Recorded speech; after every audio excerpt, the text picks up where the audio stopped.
Joe, guys, a few months ago, back in October 2021, I made a tweet that now looking at it has blown up.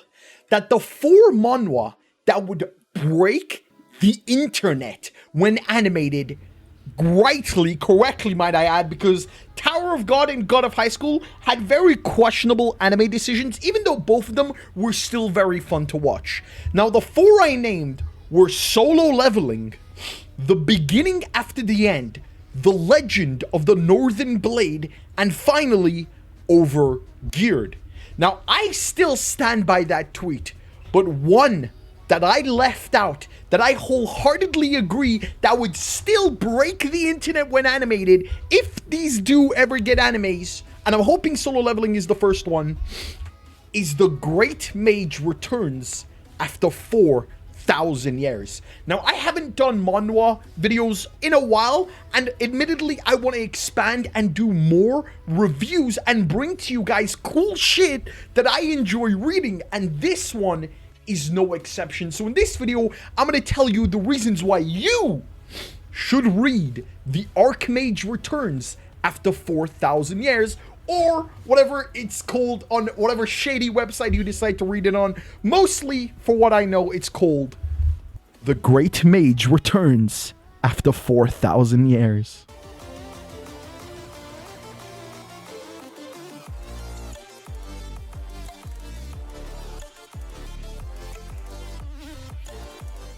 Alright, yo, jumping straight into it. So guys, remember, I want to do more content, so if you enjoy content like this, be sure to hit the like button and be sure to subscribe, as I want to do more manhwa content in the future to bring you cool shit that I find that I think you would enjoy reading if you enjoy mangas like Black Clover and super overpowered MCs. And today's one, The Great Mage Returns After 4,000 Years, is no exception. The story starts 4,000 years ago from the point of the actual story starting.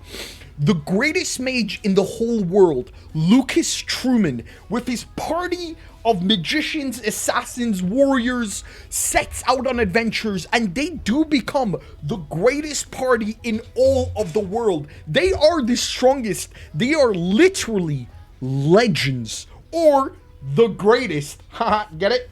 The title drop. But anyway, in their adventures, they learn the true enemy of this world, which, for the record, if you read any manhwa, is usually God.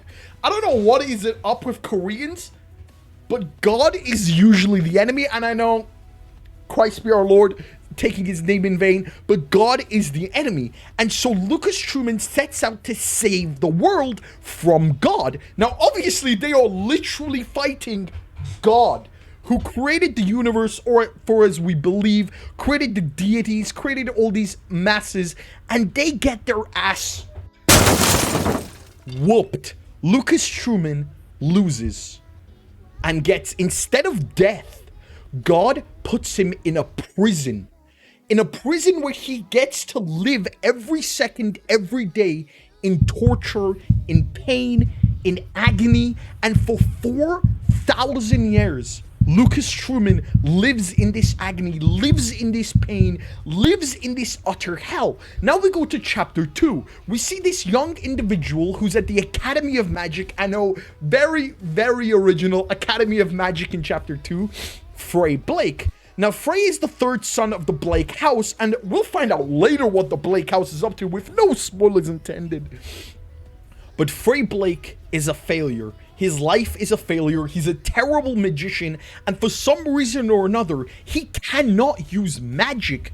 And no matter how hard he trains, he is useless. Everyone in his family hates him. Everyone in the school hates him except this one super hot girl. We'll get to that in a minute. And so he chooses death. In the moment he drinks the poison, in the moment he's passing out, Lukas Trowman, from his prison of hell, still hell-bent on revenge against the gods that put him into this place, sees Frey Blake. And for whatever reason, we still don't know, the two connect. And Frey Blake offers his body, as he's killing himself, to Lukas Trowman, who now revives after 4,000 years. And the story of revenge against the gods that imprisoned him in the tormented hell for 4,000 years begins. Now, obviously, 4,000 years is a very long time.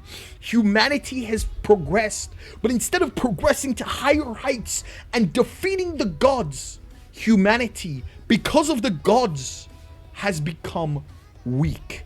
Magic that was so intertwined in human life 4,000 years ago has changed. Humanity as a whole are weaker because the teachings of Lukas Trowman 4,000 years ago have been destroyed. Although humanity remembers him as the legendary warrior mage who fought against the demons and gods himself, his teachings have been lost. Now, obviously, as all great isekai manhwa start, Lukas Trowman sets off in his new body as Frey Blake on a story of revenge. Now, most of the manhwa I'm going to be reviewing on this channel, you're going to probably guess, are very heavy revenge stories. I don't know why, but revenge stories in general hype me the fuck up. When I see someone the injustice done and the story sets on how he's going to take back vengeance is honestly one of the coolest tropes of anime there is. That's why some of my favorite are The Rising of the Shield Hero.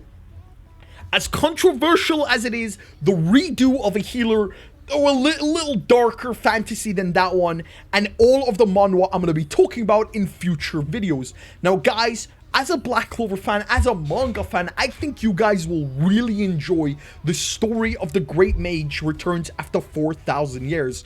As it stands on the recording of this video on 11th of April 2022, there is currently 122 chapters, 2 seasons. The second season is currently underway. For those of you who are new to manhwa or manhwa, whatever you want to call it in your own way, manhwa, unlike manga, is actually colored. So these epic fights, these mind-blowing scenarios are all done in color. And if you've guessed on my background, I think you're going to enjoy one of the greatest manhwa I have ever read, and it currently sits at joint 1, The Great Mage Returns After 4,000 years. Now tune in to next time. Be sure to hit the like button and subscribe, where I talk about my greatest manhwa of all time, and one that I think you should definitely read, and that has not already ended, so it's not solo leveling, and that is The Legend of the Northern Blade. If you enjoyed this video, leave a like, comment, subscribe. I'll see you in the next video. Peace.